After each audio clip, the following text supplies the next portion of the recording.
संत और नाग की कहानी। ज्ञानवर्धक कहानी। दोस्तों, प्राचीन समय की बात है। एक संत थे जिनकी कथा हर रोज एक नाग सुनने के लिए आता था। वहां पास के गांव में एक ब्राह्मण अपने परिवार के साथ रहता था। उनके परिवार में उसकी पत्नी और एक लड़का था। वह बहुत गरीब थे। उनकी हालत यह थी कि कभी-कभी उनके पास खाने के लिए भी नहीं होता था। ब्राह्मण की पत्नी बहुत तेज और चालाक थी। वह रोज ब्राह्मण को भिक्षा मांगने के लिए कहती थी, लेकिन ब्राह्मण उसकी बात पर ध्यान नहीं देता था और घर में बैठा प्रभु का नाम जपता रहता था। पत्नी के रोज रोज अपमान करने पर एक दिन ब्राह्मण सुबह उठा और अपना पोथी पत्रा उठाकर साथ वाले गांव की तरफ चल दिया।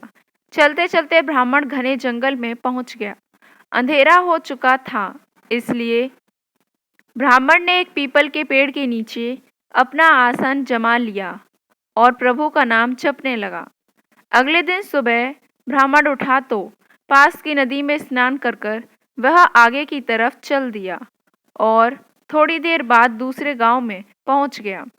उस गांव के लोग नास्तिक थे, इसलिए वह ना तो ब्राह्मण की कथा सुन रहे थे और ना ही ब्राह्मण को भिक्षा दे रहे थे।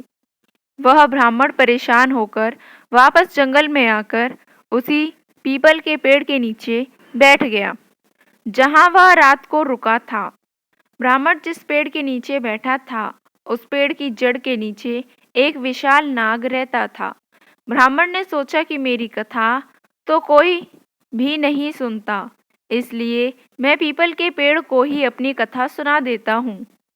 और ब्राह्मण अपनी कथा सुनाने लगा। जैसे ही ब्राह्मण ने अपनी कथा खत्म की, उसी समय पेड़ के नीचे बिल में से काला नाग निकला और ब्राह्मण को एक सोने की अशर्फी देकर बोला, तुम रोज आकर मुझे कथा सुनाया करो, मैं रोज तुम्हें एक सोने की अशर्फी दिया करूंगा। ब्राह्मण ने उसकी बात मान ली। नाग ने ब्राह्मण से वचन लिया कि तुम यह बात किसी को नहीं बताओगे और तुम्हारे सभी दुख दर्द भी दूर हो जाएंगे। जब ब्राह्मण का रोज का नियम बन गया, वह रोज सुबह उठता और अपना पोथी पत्रा लेकर उस पीपल के पेड़ के नीचे पहुंच जाता और वहां बैठकर कथा सुनाता। कथा समाप्त होने पर नाग बिल से बाहर आता और ब्राह्मण को एक सोने की अशर्फी भेंट करता। देखते देखते ब्राह्मण खूब धनवान हो गया। यह देखकर गांव वालों में चर्चा होने लगी कि ब्राह्मण के पास इतनी धन संपत्ति कैसे आ गई। लगता है जरूर यह कोई गलत काम करता है। ब्राह्मण लोगों की बातों पर कोई ध्यान नहीं देता था। वह नियम से अपना काम करता रहता था। एक दिन गांव की कुछ औरतें ब्राह्मण के घर आईं और उसकी पत्नी से पूछने लगीं कि तुम इतने धनवान कैसे हो गए?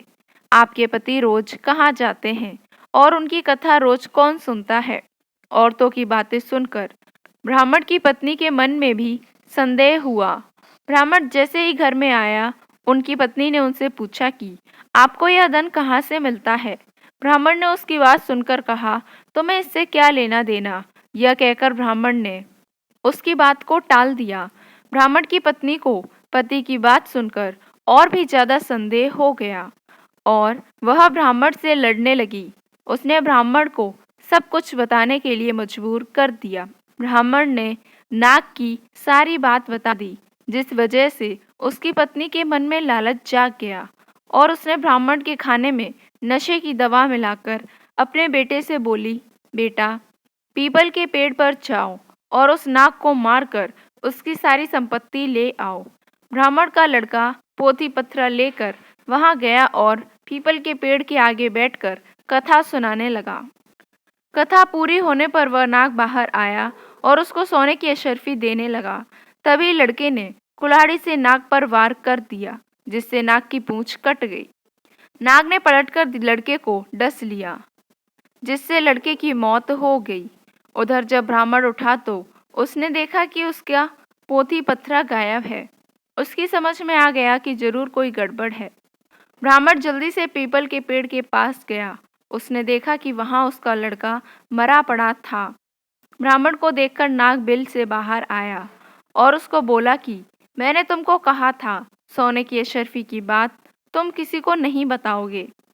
तुम्हें पुत्र की मौत का दुख है तो मुझे मेरी पूंछ कटने का दुख है।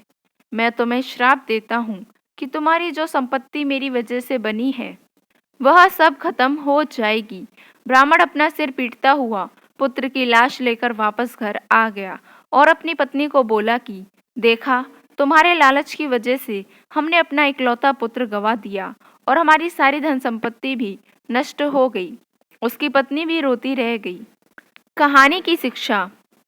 दोस्तों, लालच एक दलदल है। लालच व्यक्ति को विनाश की तरफ ले जाता है। इसलिए जीवन में कभी भी लालच नहीं करना चाहिए। आपने इस कहानी में अभी जाना कि कैसे ब्राह्मण की पत्नी ने अपने लालच की वजह से सब कुछ गंवा दिया।